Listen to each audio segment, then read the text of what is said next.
Q news లో పనిచేయటకు senior video editors కావాలను సంప్రదించవలసిన నెంబర్లు 8688926084. క్షణ క్షణం ఉత్కంఠ బంగ్లాదేశ్ పార్లమెంటు రద్దు జైలు నుంచి ఖలీదా జియా విడుదల కొత్త సర్కార్ ఏర్పాటుకు ప్రయత్నం విద్యార్థి సంఘాల నేతలతో ఆర్మీ చీఫ్ చర్చలు గంట గంటకు మారుతున్న సమీకరణాలు ప్రధాని రేసులో ప్రధానంగా ముగ్గురు పేర్లు నాహిద్ ఇస్లాం మాజీ ప్రధాని ఖలీదా జియా నోబెల్ బహుమతి గ్రహీత మొహమ్మద్ యూనస్ ని ప్రధానమంత్రిగా నియమించారు. అక్కడ బంగ్లాదేశ్ లో క్షణక్షణం ఉత్కంఠ నెలకొంది. అయితే దశాబ్దాల పాటు బంగ్లాను శాసించిన షేక్ హసీనా నేతృత్వంలోని అవామీ లీగ్ పార్టీ అధికారాన్ని కోల్పోయింది. ఈ నేపథ్యంలో సైనిక పాలనలో ఉన్న బంగ్లాదేశ్ లో తాత్కాలిక ప్రభుత్వం ఏర్పడింది. ఈ నేపథ్యంలోనే ఈ తాత్కాలిక ప్రభుత్వ ఏర్పాటులో ముగ్గురి పేర్లు ప్రముఖంగా వినిపిస్తున్నాయి. బంగ్లాదేశ్ రిజర్వేషన్ల ఉద్యమానికి నాయకత్వం వహించిన 26 ఏళ్ల ఎవరైతే నహీద్ ఉన్నాడో ఆ నహీద్ నాయకత్వం వహించాడు.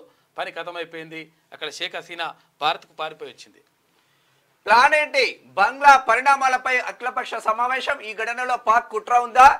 ఢిల్లీ ముందే పసిగట్టిందా? కేంద్రాన్ని నిలదీసిన రాహుల్ భారతీయులతో టచ్ లోనే ఉన్నాం, ఎప్పటికప్పుడు పరిస్థితిని సమీక్షిస్తున్నాం కేంద్ర మంత్రి జయశంకర్ చెప్తున్నాము. క్యూ న్యూస్ లో పనిచేయటకు సీనియర్ వీడియో ఎడిటర్స్ కావాలను సంప్రదించవలసిన నెంబర్లు 8688926084.